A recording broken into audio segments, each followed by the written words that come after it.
So I paid $4,000 to become an NPC. Sounds crazy, right? I'm just a wee variety streamer with big dreams and the intent to manifest.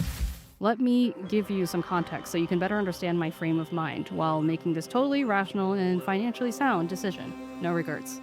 Firstly, I'm Chinese, but adopted and raised in New York. I work as a live 2D rigger for VTubers. I'm an artist and a gamer. And a cat. I have a large furry family consisting of 2 dogs, 2 cats, a husband, and moi. I've even ridden horses since I was a wee kitten during the summer. I'm obsessed with animals, and that's all I'm going to say, because otherwise I could talk forever. I promise it's for your own safety and protection. I also have a deep interest in ancient world history, particularly as it pertains to cultures and communities not widely covered in modern media. This also extends to traditional instruments and unique forms of music. Finally, I love passion in all its forms, platonically. Passionate souls are my kryptonite. And no, this is not sponsored, quite the opposite in fact, as you soon shall see. Don't DM. Please sponsor me. Everything in this video is my own opinion and conclusions. I make these statements freely. So how does Windstorm, the Legend of Khiimori, PC and consoles, come into play? I'll break it down for you, starting with my first impressions. One of the first things I heard was Mongolian throat singing.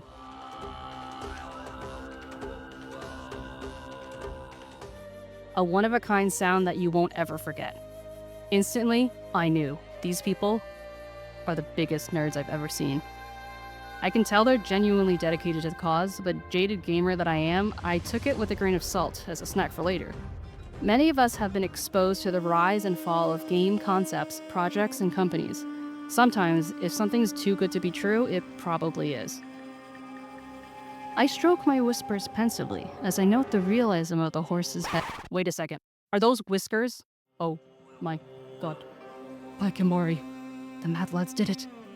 I literally just noticed when I was writing the script. The trailer played like a cinematic, and I quickly became invested in the narrative, forgetting it was a game trailer. The attention to detail, like flowers or stones, things that are easily overlooked, made the environment feel united. The design of wind contributed to the spiritual atmosphere and reverence that the Mongols had for the elements. The way it circled the protagonist gave a hint as to how it could be implemented in the game as a form of alert system or communication with nature. The trailer left me with good feels, but was not enough to make me consider the tier I ultimately chose. What really sold me was the interview trailer. Emily's message was clear and concise, something many first-look trailers lack. It was more about transparency and less about overselling through excessive hype. Besides, they have me to do that. The game felt grounded due to the extensive early development and fast impending early access and launch dates. I felt their confidence that the ride would be completed regardless of the Kickstarter. They actively adjusted the developmental trajectory due to increased attention, backed by direct receipts and anecdotes, not by simply riding the hype and seeing where they landed. They approached this new chapter without rose-colored glasses, which sustains their previous claims of a diverse but experienced team willing to learn. Maybe it's the way he speaks or his intense eye contact, but Gerard gave off an air of unbridled authenticity and not like he was reading from a template. It was effective at setting the scene and tone for the trailer. Their core pillars are clear, impactful, giving direct artistic direction. It can be really easy for creatives to get swept up on an idea and lost in tangential space. I speak from experience, perhaps too much experience. The next chapter was about horses. I'm not as familiar with the landscape of horse games, but since I watched a video essay on his chaotically messy history by YouTuber Rattle, literally, the video is called It's a Mess, I felt better prepared for what to expect and not take for granted. And that's a rock fact. I highly recommend, link is in the description. Regardless of the reputation of their previous horse games, it felt like they were able to improve due to their previous experience and player feedback. The proof was in the pudding, and it felt like their growth was tangible. I can't pretend to be an expert in this area by any means, but I can speak as a player from my own experiences. I love that they have equestrians and actual horse owners on the team. It's easier for them to see from a horse's horseshoes. Not just one person, but multiple people lending their expertise is awesome to see. Gerard was very good at putting the viewer at ease and asking them to think more flexibly. Don't nitpick the game, just enjoy the moment. I found it particularly apropos because of people's expectations of what an early access release should entail. Oh, I see what you did there. The sneak peek at the storyboard for the trailer was really cool, especially as an artist. It helped having a better understanding of the dev's intentions and frame of reference. There's a complicated juxtaposition of people beginning to expect an early access game to be nearly fully fleshed out, and yet at the same time, so many games are launched despite issues such as game-breaking bugs, lack of content, or systems that people have grown to expect in modern games. Accessibility! Creating a new standard, Gerard is out here acting like, duh, doesn't everyone play games that have wind physics that takes into account more than just distance and the existence of wind? And I'm over here like, advanced wind physics. I'll believe it when I feel it in my fur. In all seriousness though, I think this adds a lot in regards to honoring and connecting with the Mongolian culture, which is very important. As someone with ADHD, repetition can get on my nerves quickly, even if others aren't affected. I don't hear anything. I feel like I always hear the same neighs or barks or meows being recycled and repeated within and between games. No, let me do. As a result, I respect the emphasis on a fresh and varied soundscape. As an animal lover, the expressiveness is so imperative to narrative immersion. That belly shake though. Oh yeah. The devs' enthusiastic appreciation, interest, and encouragement in engaging with the community is a wonderful and commendable thing. In an ideal world, this attitude would be commonplace and expected. Unfortunately, there are plenty of companies that give off the impression that it's only the numbers that matter, not the people who are producing these very numbers. Fostering the collaborative relationship between dev and players will be crucial in shaping the culture of the player base. I believe people will be more likely to be constructive with criticisms, fostering a healthy conversation versus a flame war. This is one area where it's easier to have big talk but little follow-up. The game is reported to aim for 35 hours of narrative gameplay plus loops and systems, so only time will tell if it feels cohesive and complete enough. I'm interested to see how they will handle fetch quests in a game centered around fetching. How will they make it feel freshly fetching? Stop trying to make fetch happen. How will fetching be made fun and not a chore? If riding is made to be fun, fetching can also be fun. Aside from the quest content itself, it's very compelling to see the player's potential need to adapt. It also adds replayability and memorable gameplay. It'll be interesting to see how the weather affects mobility both for the character and the horse. How they handle interaction with wild animals will be a point of scrutiny. There's an endless number of compelling concepts that the community has and will ask for. But at bare minimum, we have to pet the doggo 13 times, one for every century.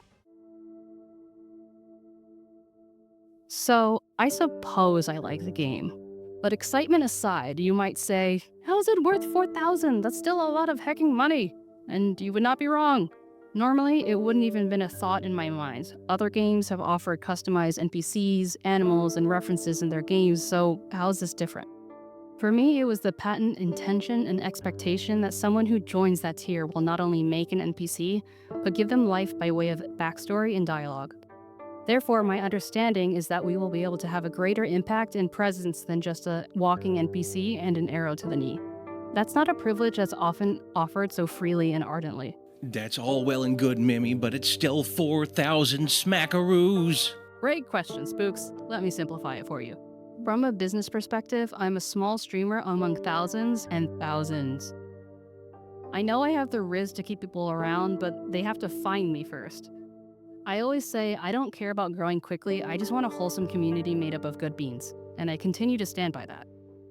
Making this pledge is a huge risk investment and has no guaranteed returns. However, I trust and believe in myself, which has not always been the case.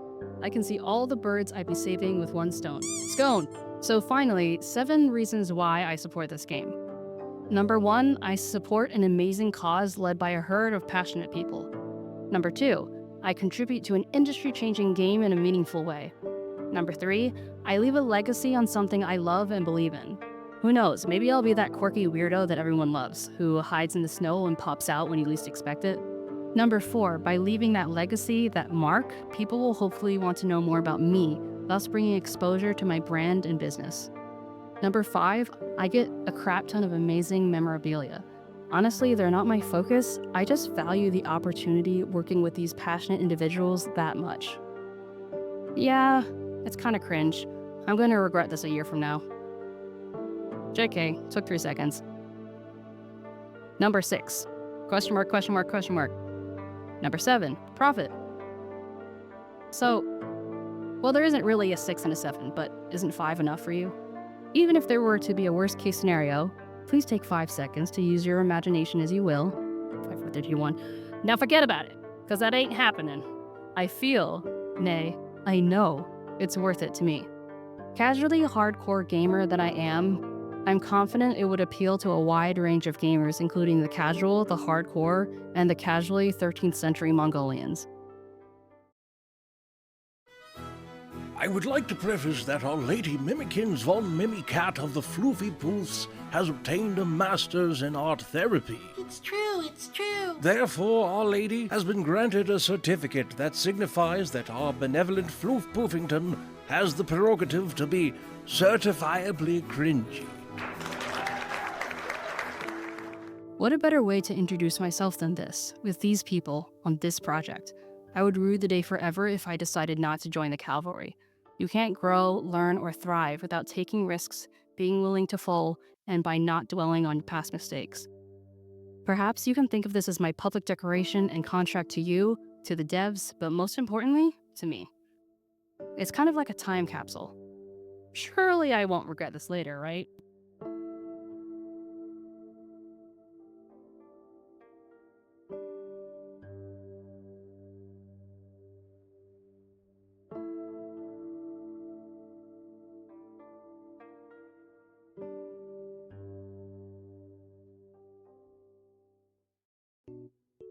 So Memi, so this game is like in Mongolia. How will they integrate someone who isn't Asian as an NPC? Demi, that is a very good question. Especially since all white people look the same.